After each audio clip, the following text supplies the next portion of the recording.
ನೆನ್ನೆ ಒಂದು ಅರ್ಧ ಗಂಟೆ ಮುಂಚೆ ಏನಾದರೂ ಈ ರಿಪೋರ್ಟ್ ಸಿಕ್ಕಿದ್ರೆ ನೆನ್ನೆ ನ್ಯೂಸ್ ಅವರ್ನಲ್ಲೇ ಹೇಳಿಬಿಡ್ತಾ ಇದ್ವಿ. ನ್ಯೂಸ್ ಅವರ್ ಮುಗಿಯೋ ಟೈಮಿಗೆ ರಿಪೋರ್ಟ್ ಬಂತಿತ್ತು. ಮೂಡಾ ವಿಷಯಕ್ಕೆ,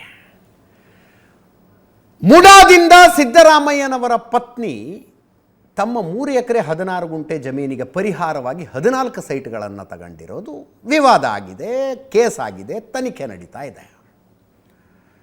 ಒಟ್ಟಾರೆ ಮೂಡಾದಲ್ಲಿ ಏನೇನಾಗಿದೆ ಅನ್ನೋದರ ವಿಚಾರಣೆಗೆ ಜಸ್ಟಿಸ್ ಪಿ ಎನ್ ದೇಸಾಯಿ ನೇತೃತ್ವದ ಸಮಿತಿ ಒಂದು ಕೆಲಸ ಮಾಡ್ತಾ ಇದೆ. ಸಿದ್ದರಾಮಯ್ಯನವರ ಪತ್ನಿಗೆ ಮಂಜೂರಾದ 14 ಸೈಟ್ಗಳ ವಿಷಯದಲ್ಲಿ ತನಿಖೆಗೆ ಮೈಸೂರು ಲೋಕಾಯುಕ್ತ ಪೊಲೀಸರು ಕೋರ್ಟಿನ ಸೂಚನೆಯ ಮೇರೆಗೆ FIR ದಾಖಲಿಸಿಕೊಂಡು ತನಿಖೆ ಮಾಡ್ತಾ ಇದ್ದಾರೆ. ಇಲ್ಲಿ FIRನ ಆಧಾರದ ಮೇಲೆ ಇಡಿ ಅವರು ಸಿದ್ದರಾಮಯ್ಯನವರ ಪತ್ನಿಗೆ ಸಿಕ್ಕ 14 ಸೈಟ್ಗಳ ಬಗ್ಗೆನೂ ತನಿಖೆ ಮಾಡ್ತಾ ಇದ್ದಾರೆ. ಒಟ್ಟಾರೆ ಮೂಡಾದಲ್ಲಿ ಏನೇನಾಗಿದೆ ಅನ್ನೋದರದ್ದು ತನಿಖೆ ಮಾಡ್ತಾ ಇದ್ದಾರೆ. ಇದು ನಿಮಗೆ ಇಷ್ಟು ನಾಲೆಜ್ ಇರಲಿ ಏನೇನು ಆಗ್ತಾ ಇದೆ ಒಟ್ಟಾರೆಯಾಗಿ ಅಂತ. ನಿನ್ನೆ ಈ ಔಟ್ ಆಫ್ ಸಿಲೆಬಸ್ ಕ್ವಶನ್ ಬರ್ತಾವಲ್ಲ, ಹಂಗೆ ಬಂದುಬಿಡ್ತು ಇದೊಂದು ರಿಪೋರ್ಟ್. ಮೂಡಾದ ತನಿಖೆಯ ಬಗ್ಗೆ ಇಡಿ ಅವರು ಲೋಕಾಯುಕ್ತ ಪೊಲೀಸರಿಗೊಂದು ರಿಪೋರ್ಟ್ ಕೊಟ್ಟಿದ್ದಾರೆ. ನಾವು ತನಿಖೆ ಮಾಡ್ತಾ ಇದ್ದೀವಿ, ತನಿಖೆ ನಮ್ಮದು ನಡೀತಾ ಇದೆ, ಇಲ್ಲಿ ತನಕದ ತನಿಖೆಯಲ್ಲಿ ಇಷ್ಟಿಷ್ಟು ಗೊತ್ತಾಗಿದೆ ನೋಡಿ ಅಂತ. ಇಲ್ಲಿ ತನಕದ ತನಿಖೆಯಲ್ಲಿ ಇಂತಿಂಥ ವಿಷಯ ಗೊತ್ತಾಗಿದೆ ನೋಡಿ. ಅದರ ಟೋಟಲ್ 12 ಪೇಜ್ ಇರೋದು. ಒಂದು 8 ಪೇಜು ಸಿದ್ದರಾಮಯ್ಯನವರ ಪತ್ನಿಗೆ ದೊರೆತ 14 ಸೈಟ್ಗಳ ವಿಷಯದಲ್ಲೇ ಇದೆ. 8 ಅಲ್ಲ 10 ಪೇಜ್ ಅನ್ಕೊಳ್ಳಿ, 10 ಪೇಜು ಅದರ ವಿಷಯದಲ್ಲೇ ಇದೆ. ಪಾಯಿಂಟ್ ಬೈ ಪಾಯಿಂಟ್ ಹೇಳ್ತಾ ಹೋಗ್ತಾರೆ ಏನೇನಾಗಿದೆ ಈ ವಿಷಯದಲ್ಲಿ ಅಂತ. ರಾಜ್ಯಪಾಲರು ತನಿಖೆಗೆ ಅನುಮತಿ ಕೊಟ್ಟ ನಂತರ ಒಂದು ರಾಜಕೀಯ ಚರ್ಚೆ ಶುರುವಾಯಿತು. ಅದು ನಿರೀಕ್ಷಿತ. ರಾಜಭವನವನ್ನು ಕೇಂದ್ರ ಸರ್ಕಾರ ದುರುಪಯೋಗಪಡಿಸಿಕೊಳ್ತಾ ಇದೆ, ವಿಪಕ್ಷಗಳ ವಿರುದ್ಧ ಬಳಸಿಕೊಳ್ತಾ ಇದೆ, ಇದೊಂದು ರಾಜಕೀಯ ಪ್ರೇರಿತ ನಿರ್ಧಾರ ಇತ್ಯಾದಿ. ಆದರೆ ಯಾವಾಗ ಹೈಕೋರ್ಟಿನ ಜಸ್ಟಿಸ್ ನಾಗಪ್ರಸನ್ನರ ಪೀಠ 197 ಪುಟಗಳ ಜಡ್ಜ್ಮೆಂಟ್ ಬರೋದು ತನಿಖೆಯಾಗಬೇಕು ಅಂತ ಹೇಳ್ತು ನೋಡಿ, ಅಲ್ಲಿಗೆ ಆ ರಾಜಕೀಯ ಆರೋಪಗಳಿಗೆ ವ್ಯಾಲ್ಯೂ ಇಲ್ಲ. ಯಾಕಂದರೆ ಕೋರ್ಟ್ ಹೇಳಿದೆ, ಕೋರ್ಟ್ ಎಲ್ಲ ಅಬ್ಸರ್ವ್ ಮಾಡಿದೆ, ಮೆರಿಟ್ ಆಫ್ ದ ಕೇಸನ್ನು ಪರಿಗಣನೆಗೆ ತೆಗೆದುಕೊಂಡು ಹೇಳಿದೆ, undoubtedly it requires an investigation ಅಂತ. ಕೋರ್ಟಿನ ಸೂಚನೆಯ ಮೇರೆಗೆ ಜನಪ್ರತಿನಿಧಿಗಳ ವಿಶೇಷ ನ್ಯಾಯಾಲಯ ಲೋಕಾಯುಕ್ತ ತನಿಖೆ ಆಗಬೇಕು ಅಂತ ಆದೇಶ ಕೊಟ್ಟಿದೆ. ಲೋಕಾಯುಕ್ತ ಪೊಲೀಸರು ತನಿಖೆ ಮಾಡ್ತಾ ಇದ್ದಾರೆ. ಈಗ PMLA ಆ್ಯಕ್ಟ್ ಅಟ್ರಾಕ್ಟ್ ಆಗುವಂಥ ಯಾವುದೇ ಕ್ರೈಮ್ ನಡೆದ ಬಗ್ಗೆ ಒಂದು FIR ದಾಖಲಾದರೆ ಆಟೋಮೆಟಿಕ್ಲಿ ಇಡಿ ಬರುತ್ತೆ, ಆಟೋಮೆಟಿಕ್ಲಿ ಬಂದುಬಿಡುತ್ತೆ ಇಡಿ. ಲೋಕಾಯುಕ್ತದಲ್ಲಿ FIR ದಾಖಲಾಗಿದೆ, ಅದರಲ್ಲಿ PMLA act prevention of money laundering act attract ಆಗುತ್ತೆ ಅಂತ ಇಡಿಗೆ ಖಚಿತವಾಗಿ ಗೊತ್ತಾಗಿದೆ. ಇಡಿ ಅವರು ತನಿಖೆ ಶುರು ಮಾಡಿದ್ದಾರೆ. ಇಡಿ ಅವರು ಇಂಟ್ರಿಮ್ ರಿಪೋರ್ಟ್ ಕೊಟ್ಟಿದ್ದಾರೆ. ಸಹಜವಾಗಿ ಹೇಳೋ ಪ್ರಶ್ನೆ, ಈಗ ಯಾಕಿದು ಪೊಲಿಟಿಕಲ್ ಸಿಚುವೇಶನ್ ಬೇರೆ ಹೆಂಗೆ ಇದೆಯಲ್ಲ. ಈಗ ಸಿದ್ದರಾಮಯ್ಯನವರ ಪತ್ನಿನೇ ನನಗೆ ಬೇಡ ಈ 14 ಸೈಟು ಅಂತ ವಾಪಸ್ ಕೊಟ್ಟ ಮೇಲೆ ಏಕಾಏಕಿ ಲೀಗಲಿ ಏನಾಗುತ್ತೋ ಅದೊಂದು ಬೇರೆ. ಕೇಸಿನಲ್ಲಿ ಜನಾಭಿಪ್ರಾಯ ಸಿದ್ದರಾಮಯ್ಯನವ್ರ ಪರವಾಗಿ ತಿರುಗಿದಂಗಾಗಿತ್ತು. ವಾಪಸ್ ಕೊಟ್ರಲ್ಲ ಸೈಟು ಇನ್ನೇನಿದೆ, ವಾಪಸ್ ಕೊಟ್ರಲ್ಲ ಸೈಟ್ ಇನ್ನೇನಿದೆ ಅಂತ. ವಾಪಸ್ ಕೊಟ್ಟಿದ್ದನ್ನು ಕೋರ್ಟ್ ಹೆಂಗೆ ನೋಡುತ್ತೆ ಅನ್ನೋದು ದಟ್ ಈಸ್ ಸೆಕೆಂಡ್ರಿ. ಆಮೇಲಿಂದದು ಅದಾದ ನಂತರ 3 ಬೈ ಎಲೆಕ್ಷನ್ ಗೆದ್ದುಬಿಟ್ರು. ಅಲ್ಲಿಗೆ ವಿಪಕ್ಷಗಳು ಏನೇ ಆರೋಪ ಮಾಡಿದ್ರು ಜನಾಭಿಪ್ರಾಯ ಸರ್ಕಾರದ ಪರವಾಗಿದೆ, ಆಡಳಿತ ಪಕ್ಷದ ಪರವಾಗಿದೆ, ಸಿದ್ದರಾಮಯ್ಯನವರ ಪರವಾಗಿದೆ ಅನ್ನೋ ಅಭಿಪ್ರಾಯ ರೂಪಿತ ಆಯಿತು. ಈಗ ಟೈಮಿಂಗ್ ನೋಡಿ ನೀವು, ಸಿದ್ದರಾಮಯ್ಯನವರು ಜಸ್ಟಿಸ್ ನಾಗಪ್ರಸನ್ನರ ಪೀಠ ಕೊಟ್ಟಂಥ ತೀರ್ಪನ್ನು ಪ್ರಶ್ನೆ ಮಾಡಿಕೊಂಡು ವಿಭಾಗೀಯ ಪೀಠಕ್ಕೆ ಮೇಲ್ಮನವಿ ಸಲ್ಲಿಸಿದ್ದಾರೆ. ನಾಳೆ ವಿಚಾರಣೆಗೆ ಬರುತ್ತದು. ನೆನ್ನೆ ಇಡಿದ ರಿಪೋರ್ಟು. ಲೋಕಾಯುಕ್ತ ಪೊಲೀಸರು ಇಂಟ್ರಿಮ್ ರಿಪೋರ್ಟ್ ಸಲ್ಲಿಕೆ ಮಾಡಬೇಕು 10ನೇ ತಾರೀಕಿಗೆ ಕೋರ್ಟಿಗೆ. ಇಲ್ಲಿ ತನಕದ ತನಿಖೆಯಲ್ಲಿ ಇಂಥದ್ದು ಬೆಳಕಿಗೆ ಬಂದಿದೆ ಅಂತ ಸಲ್ಲಿಕೆ ಮಾಡಬೇಕು 10ನೇ ತಾರೀಕು. ಲೋಕಾಯುಕ್ತ ಪೊಲೀಸರಿಗೆ ಡಿಸೆಂಬರ್ 24 ಫೈನಲ್ ಡೆಡ್ಲೈನು ಅಂತಿಮ ವರದಿ ಸಲ್ಲಿಸೋದಕ್ಕೆ. ಜನಪ್ರತಿನಿಧಿಗಳ ವಿಶೇಷ ನ್ಯಾಯಾಲಯಕ್ಕೆ ಅಂತಿಮ ವರದಿ ಸಲ್ಲಿಸಬೇಕು. ಅದರ ಮಧ್ಯದಲ್ಲಿ ಇಡಿ ಅವರು ಹೇಳ್ತಾ ಇದ್ದಾರೆ ಇಂಥದ್ದು ಬೆಳಕಿಗೆ ಬಂದಿದೆ ನೋಡಿ ಅಂತ. ಸಮಾವೇಶ ನಾಳೆ ಹಾಸನದಲ್ಲಿ ಕಾಂಗ್ರೆಸ್ಸಿನ ಶಕ್ತಿ ಪ್ರದರ್ಶನಕ್ಕೊಂದು ಸಮಾವೇಶ ನಿನ್ನೆ ಇಡಿದು ಬಂತು, ಇಂಟ್ರಿಮ್ ರಿಪೋರ್ಟು. ಹಾಗಾದರೆ ಇಡಿ ಈ ರಿಪೋರ್ಟ್ ಕೊಟ್ಟದ್ದೇ ತಪ್ಪ ಅಂದರೆ ಯಾಕೆ ಕೊಡಬೇಕು ಅನ್ನೋದನ್ನು ಕೊನೆಯ ಪೇಜಿನ ಕೊನೆ 2 ಪ್ಯಾರಾಗಳಲ್ಲಿ ಎಕ್ಸ್ಪ್ಲೇನ್ ಮಾಡ್ತಾರೆ. ಯಾವುದು PMLA ಆ್ಯಕ್ಟ್ನ ಸೆಕ್ಷನ್ 66/2 ಅದರ ಪ್ರಕಾರ ಒಂದು ಪ್ರಕರಣದ ತನಿಖೆಯನ್ನು ಇನ್ನೊಂದು ಏಜೆನ್ಸಿ ನಡೆಸ್ತಾ ಇದ್ದರೆ ನಮ್ಮ ಹತ್ರ ಇರೋ ಮಾಹಿತಿ ನಿಮ್ಗೆ ಹಂಚ್ಕೊಳ್ಬೇಕು ಅಂತ ಈ ಸೆಕ್ಷನ್ ಹೇಳುತ್ತೆ, ಅದಕ್ಕೆ ಕೊಡ್ತಾ ಇದ್ದೀವಿ ನಿಮಗೆ ರಿಪೋರ್ಟನ್ನು ಅಂತ ಹೇಳ್ತಾರೆ. Competent authority under section 66 of 2 PMLA 2002 ಅಂತ ಆಯ್ತು. ಈ ರಿಪೋರ್ಟ್ನಲ್ಲಿ ಏನಿದೆ ಅನ್ನೋದಕ್ಕೆ ಬರೋಣ. ಇವರು ಮೂಲ ಬೇರಿಗೆ ಕೈ ಹಾಕಿದ್ದಾರೆ. ಇಡೀ ಪ್ರಕರಣ ಎಲ್ಲಿಂದ ಹೋಗ್ತಾರೆ ಅಂದರೆ, ಬೇಸಿಕಲಿ ಪ್ರಕರಣ ಏನನ್ನೋದು ಗೊತ್ತು ನಿಮಗೆ. ಲಿಂಗ ಅಲಿಯಾಸ್ ಜವರ ಒಬ್ಬ ಸಾಮಾನ್ಯ ರೈತ. ಸರ್ಕಾರ ಆ ಕಾಲದಲ್ಲಿ ಜಮೀನನ್ನು ಹರಾಜಿಗೆ ಹಾಕ್ತಾ ಇತ್ತಂತೆ, ಯಾರು ಬೇಕೋ ತಗೊಳ್ಳಿ ಅಂತ. ಎಕರೆಗೆ ₹1 ಕೊಟ್ಟು ಆ ಲಿಂಗ ಅಲಿಯಾಸ್ ಜವರ ಜಮೀನನ್ನು, ಈ 3 ಎಕರೆ 16 ಗುಂಟೆ ಜಮೀನನ್ನು ಖರೀದಿ ಮಾಡಿದರು. ಲಿಂಗ ಅಲಿಯಾಸ್ ಜವರನ ಮಾಲೀಕತ್ವದ ಈ ಜಮೀನನ್ನು ಆಮೇಲೆ ನಗರ ಬೆಳೀತಾ ಹೋಯಿತು, ಸೈಟ್ ಮಾಡಬೇಕಾಗಿ ಬಂತು. ಮೂಡಾದವರು ಸೈಟ್ ಮಾಡಬೇಕು ಅಂತ ಅಕ್ವೈರ್ ಮಾಡ್ಕೊಂಡ್ರು. ಅಕ್ವೈರ್ ಮಾಡಿಕೊಂಡಾಗಲೇ ಲಿಂಗ ತೀರ್ಕೊಂಬಿಟ್ರು. ಅದಾದ ನಂತರ ಲಿಂಗ ಅಲಿಯಾಸ್ ಜವರನ ಮಗ ದೇವರಾಜು ಜಮೀನನ್ನು ಡಿನೋಟಿಫೈ ಮಾಡಿ, ನೀವು ಅಕ್ವೈರ್ ಮಾಡ್ಕೋಬೇಡಿ ಅಂತ ಅಪ್ಲಿಕೇಶನ್ ಹಾಕಿದ್ರು. ಅಲ್ಲಿಂದ ಶುರುವಾಗುತ್ತೆ ಈ ತನಿಖೆ. ದೇವರಾಜು ಡಿನೋಟಿಫಿಕೇಷನ್ನಿನ ಅಪ್ಲಿಕೇಶನನ್ನು ಮೂಡಾಕ್ ಹಾಕಬೇಕಾಗಿತ್ತು. ಮೂಡಾಕ್ ಹಾಕೋ ಬದಲು ಅವರು ಆಗ ನಗರಾಭಿವೃದ್ಧಿ ಸಚಿವರಾಗಿದ್ದ ಬಚ್ಚೇಗೌಡರಿಗೆ ಹಾಕಿದ್ರು. ಅದನ್ನು ಬಚ್ಚೇಗೌಡರಿಗೆ ಅಪ್ಲಿಕೇಶನ್ ಹಾಕಿದ್ರು. ಏನಂತ, ನನ್ನ ಹೊಟ್ಟೆಪಾಡಿಗೆ ಇರೋದೇ ಇದೊಂದೇ ಜಮೀನು, ಇದರಲ್ಲಿ ಉತ್ತಿ ಬೆತ್ತಿ ಬೆಳಕಂಡಾಗಲೇ ನನ್ನ ಹೊಟ್ಟೆ ತುಂಬೋದು, ನಾನು ಈ ಜಮೀನಿನ ಮೇಲೆ ಅವಲಂಬಿತನಾಗಿದ್ದೇನೆ, ಮೂಡಾದವ್ರು ಅಕ್ವೈರ್ ಮಾಡ್ಕೊಂಡ್ಬಿಟ್ರೆ ಹೊಟ್ಟೆ ಮೇಲೆ ತಣ್ಣೀರು ಬಟ್ಟೆ ಬೀಳುತ್ತೆ ನನಗೆ, ದಯವಿಟ್ಟು ಬಿಟ್ಟುಬಿಡಿ ಈ ಜಮೀನನ್ನು ಅಂತ ಅಪ್ಲಿಕೇಶನ್ ಹಾಕ್ಕೊಂಡ್ರು. ಅಯ್ಯೋ ಪಾಪ ಅಂತ, ಇದನ್ನು ಪಾಪ ಬಡ ರೈತನ ಹೊಟ್ಟೆ ಮೇಲೆ ಯಾಕೆ ಹೊಡಿಬೇಕು ಅಂತ ಅದನ್ನು ಬಿಟ್ಟು ಬಿಡುವ ನಿರ್ಧಾರವನ್ನು ಮೂಡ ಮಾಡಿತು. ಇದು ಶುರುವಾಗದಲ್ಲಿಂದ ಇಡಿ ಅವರು ಈ ದೇವರಾಜು ಕ್ಲೇಮ್ನಲ್ಲಿ ಎಷ್ಟು ಸತ್ಯ ಅಂತ ಕೇಳ್ತಾರೆ. ದೇವರಾಜು ಈ ಜಮೀನಿನ ಮೇಲೆ ಅವಲಂಬಿತನಾಗಿದ್ದ ಮನುಷ್ಯನೇ? ಇಲ್ಲ, ಆತನೊಬ್ಬ ಸರ್ಕಾರಿ ನೌಕರ, ರಾಜ್ಯ ಸರ್ಕಾರಿ ನೌಕರ.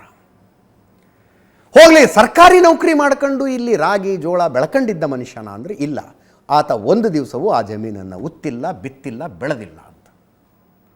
ಇನ್ಫ್ಯಾಕ್ಟ್ 2003ನೇ ಇಸ್ವಿಯಲ್ಲೇ ಆ ಜಮೀನನ್ನು ಮೊದಲನೇ ಸಲ ದೇವರಾಜು ನೋಡಿದ್ದು ಅಂತ ಇಡಿ ಹೇಳುತ್ತೆ. 2003ರಲ್ಲಿ ಅದು ಏನು ಮಲ್ಲಿಕಾರ್ಜುನ ಸ್ವಾಮಿಗೆ ಮಾರಬೇಕಾಗಿ ಬಂದಾಗ ಆವಾಗಲೇ ದೇವರಾಜು ಜಮೀನು ನೋಡಿದ್ದಂತೆ. ಹಿಂಗಾಯಿತು. ಆಯ್ತಪ್ಪ, ಡಿನೋಟಿಫಿಕೇಷನ್ಗೆ ಅಪ್ಲಿಕೇಶನ್ ಹಾಕ್ಕೊಂಡ್ರು ದೇವರಾಜು. ಫಸ್ಟ್ ಆಫ್ ಆಲು ನಾವು ಜಮೀನನ್ನು ವಶಪಡಿಸಿಕೊಂಡಿದ್ದು, ನೋಟಿಫೈ ಮಾಡ್ಕೊಂಡಿದ್ದು ಲಿಂಗ ಅಲಿಯಾಸ್ ಜವರಂತು. ದೇವರಾಜು ಬಂದು ಡಿನೋಟಿಫೈ ಮಾಡಿ ಅಂತಾನೆ. ನೀನು ಲಿಂಗನ ಮಗ ಅನ್ನೋದಕ್ಕೆ ಏನು ಪ್ರೂಫು ಅಂತ ಮೂಡಾದವ್ರು ಕೇಳಲೇ ಇಲ್ಲ. ಕೇಳಬೇಕಲ್ಲ. ಆಯಿತು, ಲಿಂಗನ ಡೆತ್ ಸರ್ಟಿಫಿಕೇಟು, ಲಿಂಗ ಸತ್ತೋಗಿದ್ದಾನೆ ಅನ್ನೋದಕ್ಕೆ ಪ್ರೂಫು, ಡೆತ್ ಸರ್ಟಿಫಿಕೇಟ್ ಬೇಕು. ನೀನು ಲಿಂಗನ ಮಗ ಅನ್ನೋದಕ್ಕೊಂದು ಪ್ರೂಫ್ ಬೇಕು, ವಂಶವೃಕ್ಷ ತರಬೇಕು. ಇನ್ನೂ 2 ಮಕ್ಕಳಿದ್ರಲ್ಲ, ಅವ್ರ ಕಥೆ ಏನು, ಅವರಿಂದ ಒಂದು ಕನ್ಸೆಂಟ್ ಲೆಟರ್ ಬೇಕು. ನಮ್ಮ ಅಣ್ಣನೋ ತಮ್ಮನೋ ಏನೋ ಇದನ್ನು ಕೇಳ್ತಾ ಇದ್ದಾನೆ, ಇದನ್ನು ಬಿಟ್ಕೊಡಿ ಅಂತ ಕನ್ಸೆಂಟ್ ಲೆಟರ್ ಬೇಕು. ವಾರಸಾ ಸರ್ಟಿಫಿಕೇಟು ಅಂತೀವಿ, ಅದು ಬೇಕು. ಏನನ್ನೂ ಕೇಳಲಿಲ್ಲ ಮೂಡ. ಡಿನೋಟಿಫಿಕೇಷನ್ನಿಗೆ ಕೇಳ್ತಾ ಇದ್ದಾರಾ?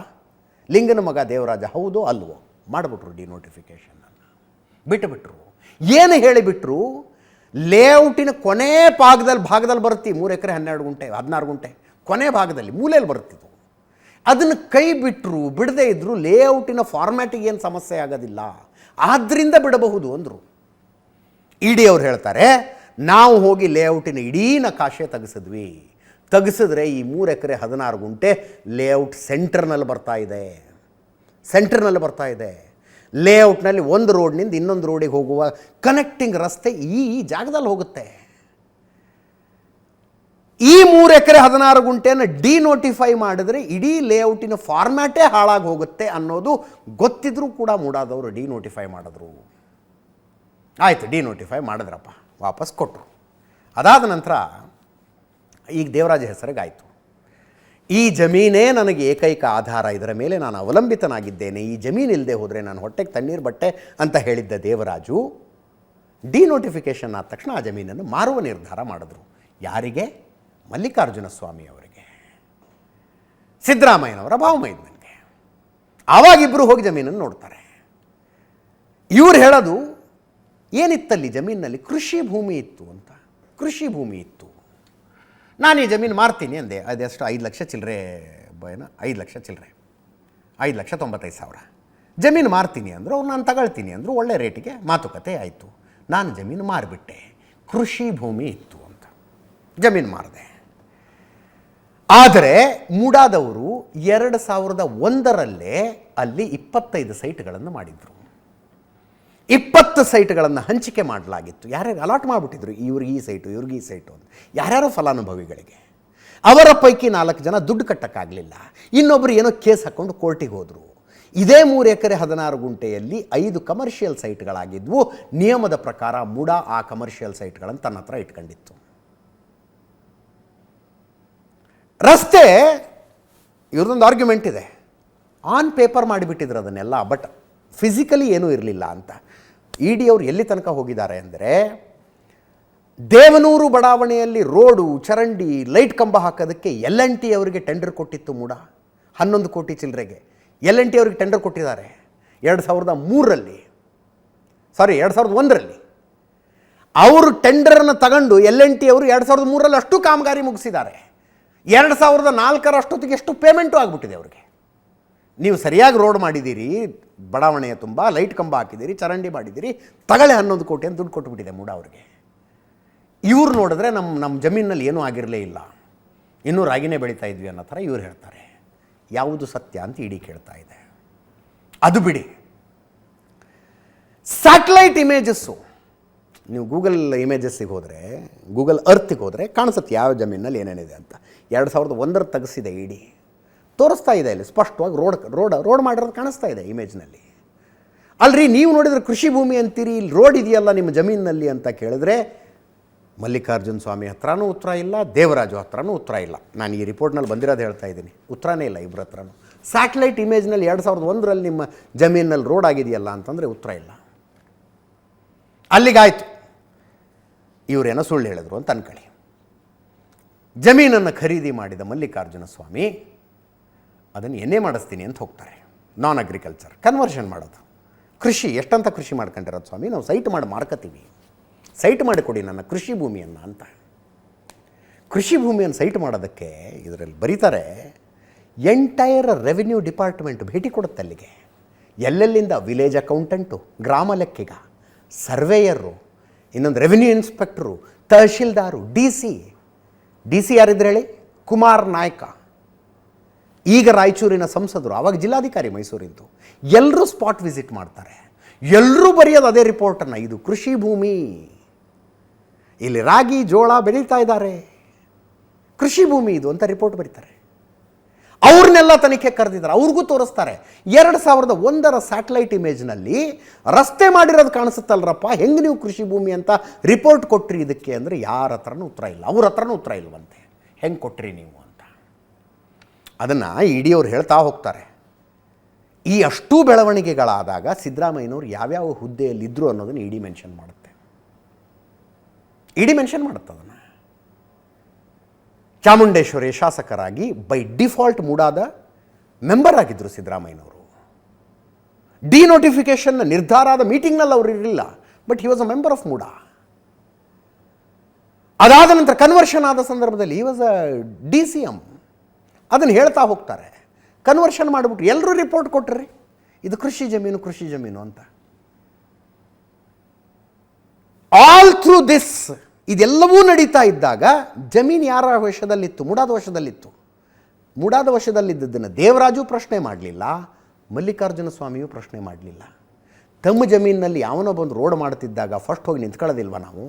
ಈಗ ನಮ್ಮದೇ ಜಮೀನು ಅಂದ್ಕೊಳ್ಳೋಣ, ಯಾರೋ ಬಂದು ರೋಡ್ ಮಾಡೋಕ್ಕೆ ಶುರು ಮಾಡಿಬಿಡ್ತಾರೆ, ಫಸ್ಟ್ ಹೆಂಗೈತೆ ಮೈಗೆ ಅಂತ ನಿಂತ್ಕೋತೀವಿ ನಾವು. ಹಂಗೆ ದೇವರಾಜು ನಿಂತ್ಕೊಂಡಿಲ್ಲ, ಅಬ್ಜೆಕ್ಷನ್ ಇಲ್ಲ, ಒಂದು ಪತ್ರ ಇಲ್ಲ, ನನ್ನ ರೋಡ್ನಲ್ಲಿ ಯಾಕ್ರಯ್ಯ ಜಮೀನು ಮಾಡ್ತಾ ಇದ್ದೀರಿ ಅಂತ. ಆಯಿತು ಜಮೀನು ಮಾಡಿದ್ದೀರಿ, ನನಗೊಂದು ಪರಿಹಾರ ಕೊಡಿ, ಇಲ್ಲ. ಅದನ್ನು ಖರೀದಿ ಮಾಡಿದ ನಂತರವೂ ಮಲ್ಲಿಕಾರ್ಜುನ ಸ್ವಾಮಿ ನನ್ನ ಜಮೀನಿದು, ಮೂಡಾದವ್ರದ್ದೇನು ಕೆಲಸ ಪ್ರಶ್ನೆ ಕೇಳಿಲ್ಲ. No question was asked. ಏನೇ ಆಗುತ್ತೆ, ಮಲ್ಲಿಕಾರ್ಜುನ ಸ್ವಾಮಿ ಪಾರ್ವತಿಯವರಿಗೆ ಅದನ್ನು ದಾನ ಕೊಡ್ತಾರೆ, ಅರಿಶಿಣ ಕುಂಕುಮವಾಗಿ ದಾನ ಕೊಡ್ತಾರೆ. ದಾನ ಬಂದ ನಂತರವೂ ಕೂಡ 2014ರ ತನಕ ಪಾರ್ವತಿಯವರು ನನ್ನ ಜಮೀನಿನಲ್ಲಿ ನೀವು ಸೈಟ್ ಮಾಡಿದ್ದೀರಿ ಅಂತ ಅಬ್ಜೆಕ್ಟ್ ಮಾಡೋದಿಲ್ಲ. ಅದನ್ನು ಕನೆಕ್ಟ್ ಮಾಡುತ್ತೆ ಈ ರಿಪೋರ್ಟು. 2013ರಲ್ಲಿ ತಮ್ಮ ಪತಿ ಈ ರಾಜ್ಯದ ಮುಖ್ಯಮಂತ್ರಿ ಆದ ನಂತರ ಪಾರ್ವತಿಯವರು ಪತ್ರ ಬರೀತಾರೆ ಮುಡಕ್ಕೆ, ಏನು ನನಗೆ ಪರಿಹಾರ ಅಂತ. ಅದು ಮೊದಲನೆಯ ಪತ್ರ.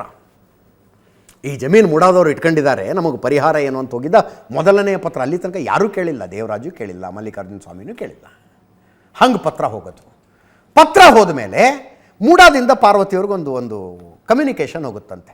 ಸರಿ, ಹೌದು ತಪ್ಪಾಗ್ಬಿಟ್ಟಿದೆ, ನಿಮ್ಮ ಜಮೀನಲ್ಲಿ ನಾವು ಸೈಟ್ ಮಾಡಿಬಿಟ್ಟಿದ್ದೀವಿ, 60-40 ಅನುಪಾತದಡಿಯಲ್ಲಿ ನಿಮಗೆ ಪರಿಹಾರ ಕೊಡ್ತೀವಿ ಅಂತ ಪತ್ರಕ್ಕೆ ಹೋಗುತ್ತೆ. ಆ ಪತ್ರಕ್ಕೆ ಪಾರ್ವತಿಯವರು ಉತ್ತರನೇ ಬರೆಯೋದಿಲ್ಲ.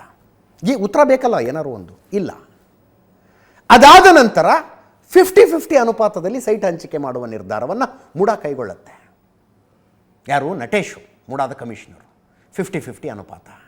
50-50 ಅನುಪಾತದಲ್ಲಿ ಸೈಟ್ ಹಂಚಿಕೆಯ ನಿಯಮ ಏನು? ಯಾವ ಬಡಾವಣೆಗಾಗಿ ಜಮೀನನ್ನು ವಶಪಡಿಸಿಕೊಳ್ಳಲಾಗಿದೆಯೋ ಅದೇ ಬಡಾವಣೆಯಲ್ಲಿ ಪರಿಹಾರ ಕೊಡಬೇಕು.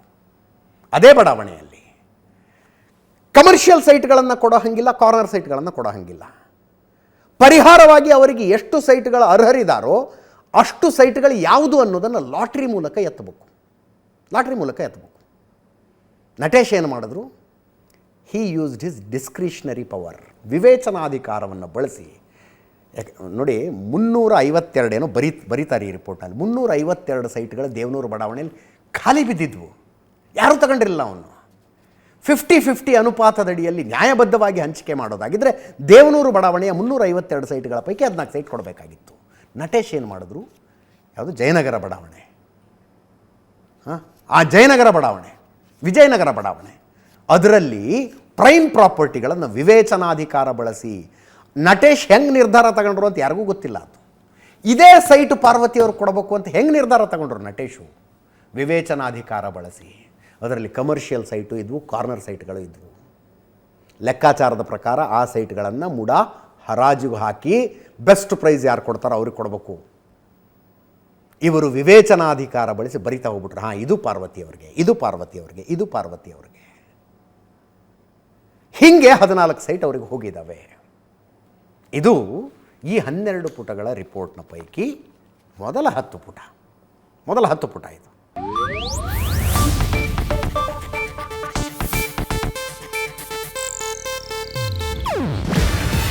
ಇದು ಏಷ್ಯಾನೆಟ್ ನ್ಯೂಸ್ ನೆಟ್ವರ್ಕ್ ಪ್ರಸ್ತುತಿ. ನೀವು ನೋಡ್ತಿದ್ದೀರಾ ಏಷ್ಯಾನೆಟ್ ಸುವರ್ಣ ನ್ಯೂಸ್.